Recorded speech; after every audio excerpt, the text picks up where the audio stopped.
Hey everybody, what I've got here is the new Lionel 3-rail O-scale Burlington Northern command control equipped ballast tamper, and we're going to check it out right now on Eric's Trains.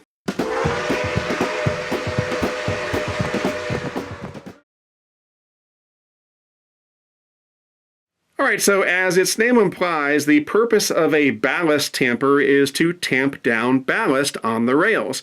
So the way these things work is that in the middle, they've got these tamping mechanisms that go up and down, and then on either side, you've got these little wings that fold down, like that, and then it goes down the rails, tamping down the ballast between the ties. Pretty cool. Now, the ballast tamper is not new to Lionel. They've had a ballast tamper on their roster going all the way back to the post-war years, although the post-war ballast tamper looked quite different from this one. This more modern-looking ballast tamper, I believe, goes back to at least the 1990s, if I'm not mistaken. I've got one from 2004 that I'll show you in a minute. But yeah, definitely not a new motorized accessory, but what is new is that they've added command control to it, and this is the latest in a series of motorized units that Lionel has been adding command control to in recent years. Now, when I say command control, that means basic TMCC command control, not legacy. It'll work with your legacy system, that's not the issue. It just doesn't have any of the fancy legacy features for a couple reasons. First of all, it doesn't really need them. It's a very simple mechanism. It just needs to go backwards and forwards, and you can control the lights and the tamping mechanism, but that's about it. So it really doesn't need legacy. And secondly, there's no room for the legacy electronics. All you can really fit in here is the mini TMCC command board, and that's really all it needs. Now, there's really not that much to say about this thing, so what I thought I'd do is sort of give you at least a partial history of some of the motorized units that Lionel has added command control to over the years, and then after that we'll take a quick look around this thing and then run around the layout for just a minute. So first we'll check out an older ballast tamper. We'll move this one back a bit, and here is my Union Pacific ballast tamper that was made in 2004. And as you can see, they are exactly the same. The only difference is that this one has command control and this one does not. And that is evidenced by the fact that on the bottom of this one, there's a simple on-off switch right there. Whereas on the command control version, that switch has been replaced by a run program switch that you would, of course, use to program this thing into your legacy or TMCC system. But other than that, they're exactly the same. And here's another really cool command control motorized unit that Lionel has made in recent years. And this, of course, is the Trackmobile. And these things are just so cool. They've got couplers at each end, and you know, they can pull a couple cars, but nothing much. But they're just so cool looking and so much fun. Now, I don't think there was ever a conventional version of this. I think these were made solely in the age of command control. But I love these things, and so I've got a few of them. I've got the Conrail version here. I've also got a CSX version that I weathered. I think it looks great weathered, and I will probably weather my other Trackmobiles at some point. And then I've also got a Norfolk Southern version. And I'll probably add some more to my fleet when they catalog these again. These are just awesome.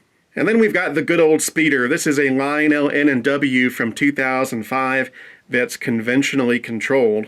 And the only issue with this one is that it's missing the cap on the beacon light. But it's very nice. And then a few years back they came out with command control speeders.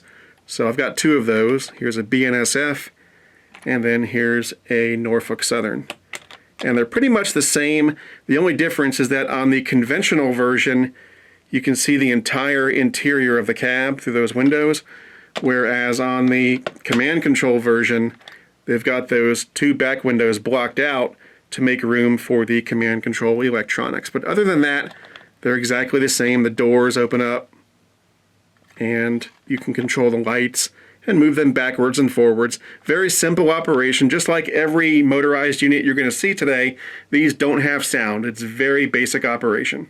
And here's the Lionel inspection vehicle. Now, Lionel's been making inspection vehicles going all the way back to the post-war days. This is a modern track inspection vehicle because it's got TMCC. And this does not have a build date on it, unfortunately, but I think I got this within the last 10 years or so. And this may have been one of the earlier motorized units that Lionel decided to equip with command control. But it works great. It's very simple. It's just a motor and a couple headlights, and that's it. It's very heavy. It's all die-cast metal. Very nice construction, but yeah, the track inspection vehicle.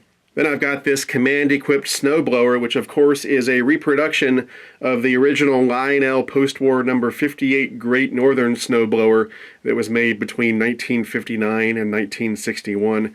And this one's pretty much exactly the same, except that it has command control on board. And the cool thing about the snowblower is that when it runs, the little blades here spin. Here's a modern version of the classic Lionel tie-jector car that debuted in 1957. And this one is very much like the original except for a couple differences. First of all, obviously, it has command control on board. And secondly, it comes with this work caboose, so it's a really nice combo. Next up, I want to show you a few motorized units that have yet to be upgraded with command control. So here I've got a couple of hand cars made by MTH. And as you can see, these were made for the 2020 election. We've got the Trump hand car and the Biden hand car. Lionel also makes a hand car, but as far as I know, neither the MTH or the Lionel hand cars have ever been made with command control, and it would be really cool if they did, although hiding a command control board in something this small would definitely be a challenge. But hey, if they can get command control in that little track inspection vehicle, surely they can get it in one of these. Next, we've got the Lionel Rail Bonder, which is a really cool motorized unit. It's based on the Speeder, but it looks quite different. It's got a little pantograph up here that swings out. The pantograph is non-operational, of course, but it is really nice. And this is a Conrail version that was made in 2006. And to my knowledge, they have not yet added command control to the Rail Bonder, although I would be very surprised if they didn't do that at some point in the coming years, because it's based on the Speeder. There's no reason they couldn't add command control to this really cool motorized unit. So I'll be really excited when that happens. And here we've got the post-war classic Lionel number 50 gang car, a very cool motorized unit. The way it works is much like the hand car. It's got these bumpers at either end, except these bumpers are a little more obvious than the ones on the MTH hand cars. And the way you would typically operate these is on a straight section of track with a track bumper at each end, and when it reaches the end of the track, it hits the bumper, this little guy turns around, and that changes the direction, and it goes back the other way until it hits the other bumper and goes back the other direction, and it just keeps going back and forth ad infinitum until it either derails or you cut the power. And like I said, this little guy rotates back and forth each time it changes direction. Pretty cool. And to my knowledge, they've never made a command control version of the gang car, and it'd be really cool if they did, because, you know, the number 50 is a classic Lionel motorized unit. It was one of the earliest motorized units that they made, other than some pre-war hand cars, and so a modern interpretation of this with command control would be really cool. I'd buy one. And the last thing I want to show you is actually a bit of a cheat. It's more of a small locomotive as opposed to a motorized unit, but it's so small that I kind of lump it in with all my other motorized units. This is a Plymouth switcher that was made by K-Line back in the day, and it's a wonderful model. It's all die-cast metal. It's got a great weight to it.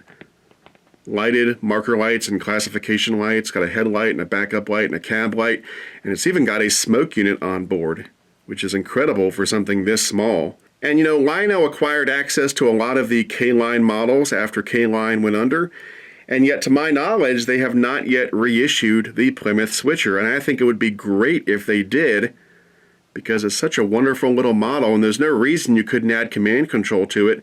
So if they came out with a modern version of the Plymouth switcher with command control, I would definitely buy one or more of these. It's a fantastic little model. By the way, that was nowhere near a comprehensive history of motorized units. That's just what I have in my collection right now. Maybe at some point in the future, when I add some additional motorized units, I'll be able to do more of a comprehensive history of Lionel and MTH and K-Line motorized units over the years. But anyway, back to the ballast tamper. Again, very nicely done. On the bottom, there's a pickup roller for the center rail, and then you've got a contact shoe for the center rail, which you don't see very often these days. And there's the run program switch again. And then there's a little funny looking switch over here, and this controls the action of the tamping mechanisms. In the position it's in now, the tamping mechanisms will operate, but if you move that little switch up there and then lock it in place like that, I'm not sure how well you can see that, that will deactivate the tamping mechanisms, and then it's spring loaded, and if you put it back like that, the tamping mechanisms will work. The interior of the cab is very nicely done. You can see there's a hand-painted crew figure in there. Nice clear plastic inserts on the windows, and a single windshield wiper on the front and the back. And there's the rear. And on this side we've got some piping. The grab irons are metal. Most of the add-on detailing is plastic, and then the body itself is die-cast metal, so it's got a nice weight to it. In fact, let's pull out the scales and see what this thing weighs. You probably can't read this screen on the video, but it's right at 11 ounces, 11.1 ounces, which is pretty heavy considering how small it is. Alright, so let's go ahead and power up the ballast tamper. And I'm going to be running this with my legacy system, and as I said, the operation is incredibly simple. There's only a few functions.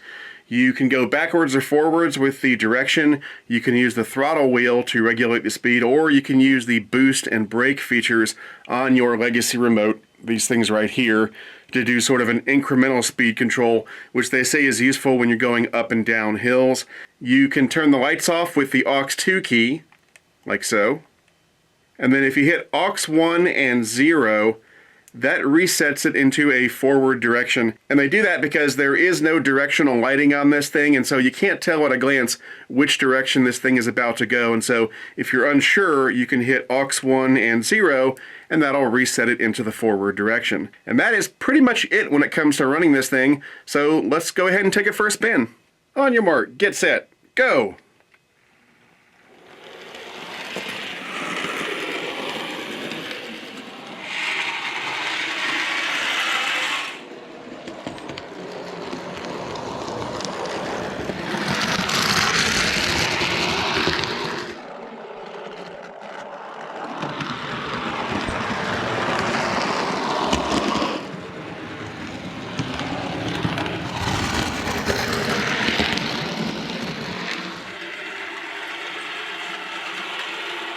Here she comes. This is maximum speed.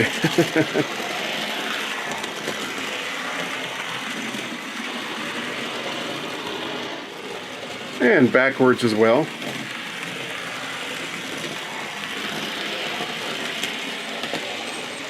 Alright, so there you have it, the new command control equipped ballast tampers from Lionel. As I said, very simple, but I think these things are really cool and a lot of fun. You know, if you're looking for a super fully featured locomotive, this is not it. But if you're looking for something that's small and cool and will add a little realism to your layout, this just might be for you. Now, as I said, they did a whole bunch of different road names. Obviously, they did Burlington Northern. They also did BNSF, Conrail, CSX, Norfolk Southern, and Southern Pacific. They also did a nickel plate road version, but you have to get the nickel plate road work train in order to get that, and that was on a different page in that same 2021 Volume 1 catalog. Now, the ballast tampers by themselves have a retail price right at $200, $199.99, and of course, if you go through a good Lionel dealer, you can get a little bit of a discount off that retail price. And as always, if you're looking for a good Lionel dealer, try my favorite train store, which is Legacy Station. You can find them on the web at legacystation.com or give them a call at 770-339-7780. If you'd like to support this channel, I would greatly appreciate it. That can be done through Patreon at patreon.com/ericstrains. Patreon supporters get access to all sorts of perks and benefits, and you can read about those benefits on my Patreon page. I'd like to thank all of my current Patreon supporters. Your support means the world not only to me, but to the future of this channel. And finally, if you'd like to buy an Eric's Trains t-shirt or anything else I might be selling, check out the Eric's Trains online store at ericstrains.com/store. Anyway, that's it for now. I'm Eric Siegel. Thanks for watching, and I'll see you next time.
got a little pantograph that not supposed to do that.